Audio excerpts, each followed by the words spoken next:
What's up guys, je me présente, mon nom c'est Walid, je suis le cofondateur de l'école des paris. Habituellement dans toutes les vidéos, vous voyez mon partner Oli. À partir de maintenant, vous allez nous voir tous les deux dans ce nouveau concept-là où est-ce qu'on fait des petites vidéos éducatives pour vous donner un maximum de contenu puis briser petit à petit toutes les croyances limitantes par rapport aux paris sportifs ou la vie en général. Fait qu'aujourd'hui, comme je l'ai mentionné, on va pas parler ni de stats ni de pics, on va parler de ce qui se passe ici entre les deux oreilles. Fait que je le sais ce que tu te dis. Tu vas passer les résultats, tu vois le groupe, mais t'as la petite voix dans ta tête qui te dit que si ça serait si facile que ça, tout le monde le ferait. Non. Ben, aujourd'hui, on va briser ce qui s'appelle les croyances limitantes. Pas juste pour les paris sportifs, mais pour ta vie en général. Fait que si tu comprends ce que je vais t'expliquer dans les 5 prochaines minutes, ben, ta vision du risque et des opportunités va changer à 180 degrés. Le plus gros frein de l'être humain, c'est de croire que quelque chose qui fonctionne doit absolument être populaire. Puis pourtant, je vais te donner le meilleur exemple, le gym. Est-ce que le gym fonctionne? À 100%. Si tu y vas, que tu manges bien, que tu pousses de la fonte,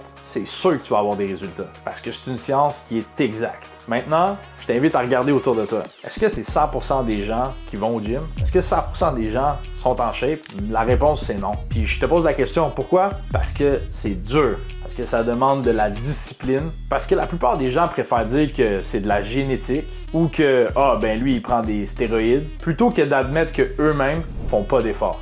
Dans les paris sportifs, c'est exactement la même chose. Les gens vont te dire que c'est de l'arnaque, que c'est de la chance, pour justifier pourquoi ils n'ont pas la rigueur de traiter ça comme une business. Donc là, on va parler un petit peu plus mathématiques. On va rectifier un truc hyper important, le casino. Le casino, comparativement à ce que les gens pensent, il ne survit pas à cause de la chance. C'est une machine à probabilité huilée. Sur 1 million de lancers de dés, le casino ici, disons qu'il va gagner 52% du temps. Ben, le 48% restant, ça, c'est ce qu'on appelle de la variance. C'est le petit gain que tu fais qui te donne l'envie de rester. Mais sur le long terme, la courbe elle monte tout le temps pour la banque. Maintenant, je vais t'expliquer pourquoi le sportsbook il est différent. Au casino, les règles elles sont figées. Mais dans le sport, le bookmaker contrôle pas ce qui arrive dans le terrain. Le bookmaker, la meilleure façon que je peux te l'expliquer, c'est que c'est un vendeur de cotes. Il essaie de prédire la probabilité d'un événement, mais comme je le dis souvent, la cote reflète pas la vérité. C'est juste une estimation. Donc si par exemple un joueur va se blesser à l'échauffement, ben la probabilité elle risque fortement de changer. Si une équipe domine en live,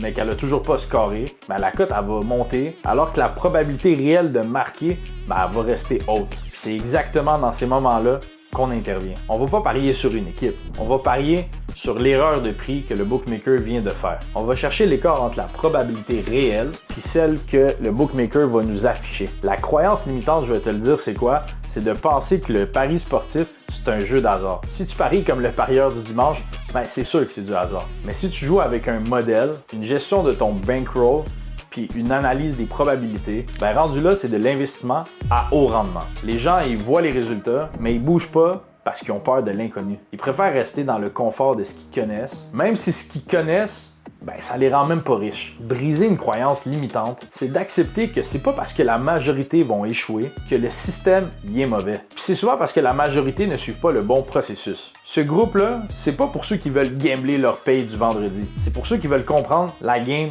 derrière la game. Fait que nous autres, on est là pour exploiter les failles, gérer la variance, traiter chaque unité comme un investissement. Fait que si t'es prêt à mettre tes préjugés de côté puis apprendre à comment qu'on fait pour battre les probabilités sur le long terme, ben t'es à la bonne place. Bienvenue dans l'équipe. Fait que si tu as aimé cette vidéo-là aujourd'hui, laisse en commentaire un sujet que tu aimerais ça qu'on aborde dans les prochaines capsules. Puis d'ici là, ben on se voit dans la prochaine vidéo.